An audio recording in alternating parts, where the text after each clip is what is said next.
নমস্কাৰ বন্ধু বান্ধৱীসকল, মই আজি এইটো ভিডিঅ'ৰ জৰিয়তে জনাম কৃষকসকলৰ বাবে এটা ভাল খবৰ যে কৃষকসকলে প্ৰধানমন্ত্ৰী ফসল বীমা যোজনা যিটো আঁচনি আছে তেওঁলোকে কৰিব পাৰে। ইয়াতে মানে ভাল এটা বেনিফিট আছে। তেওঁলোকে ফসল বীমা যোজনা আঁচনিটো যিটো আঁচনি আছে তেওঁলোকে কৰিব পাৰে। যিবিলাক কৃষক হয়, কৃষকসকলে যি খেতি কৰে সেই খেতিৰ যদি অনিষ্ট হয় বা ক্ষতি সাধন হয়, তেওঁলোকে সেই ক্ষতিৰ সম্পূৰ্ণ টকা পাব পাৰে। তেওঁলোকে এটা বীমা কৰিব লাগিব খেতিয়কৰ বাবে। তেওঁলোকে বীমা কৰিলে তেওঁলোকে সম্পূৰ্ণ ক্ষতিটো চৰকাৰে বহন কৰিব। আপোনালোকে যদি কৰিব বিচাৰে তেনেহ'লে কৃষকসকলে ফসল বীমা যোজনাটো কৰিব পাৰে। তাৰ আগত জানি লওক যে ফসল বীমা যোজনাটো কি আৰু কেতিয়া কোনে এইটো মানে ষ্টাৰ্ট কৰিছিল আৰু কেতিয়া ষ্টাৰ্ট কৰিছিল। দেশৰ কৃষকসকলৰ আৰ্থিক অৱস্থা উন্নয়ন ধৰি সামগ্ৰিক কল্যাণৰ বাবে বিভিন্ন আঁচনি ৰূপায়ণ কৰিছে প্ৰধানমন্ত্ৰী নৰেন্দ্ৰ মোদী ডাঙৰীয়া। তেওঁৰ নেতৃত্বত এই চৰকাৰখনেই ফসল বীমা যোজনাটো ৰূপায়ণ কৰিছিল। 2016 চনৰ 18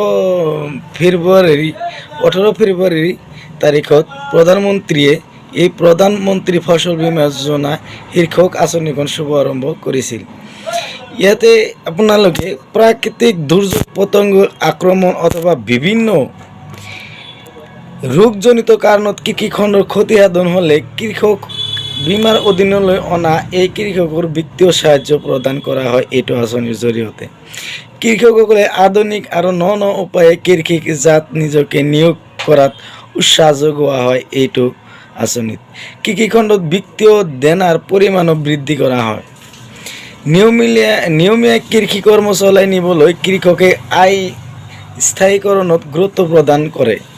এনেকুৱা আৰু আপোনালোকৰ যদি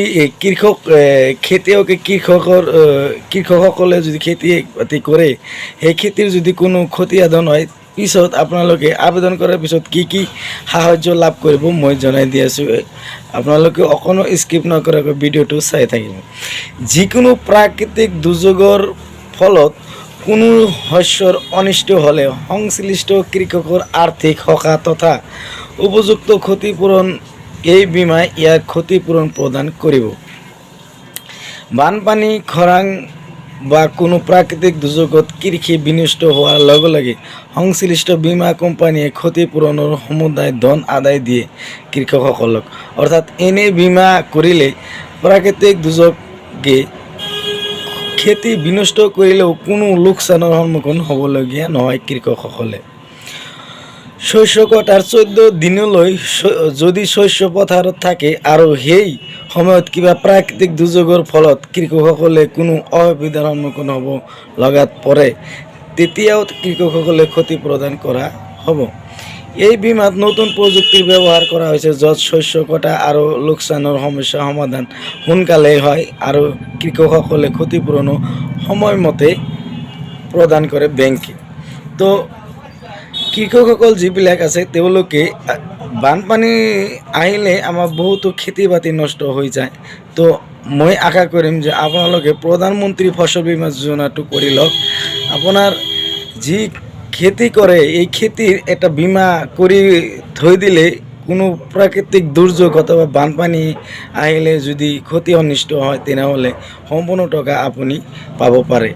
তো আপোনাৰ ওচৰত থকা কমন ছাৰ্ভিচ চেণ্টাৰ CHC বা যিকোনো আপুনি নিজেই ৱেবছাইটৰ জৰিয়তে নিজেও আবেদন কৰিব পাৰিব অনলাইনৰ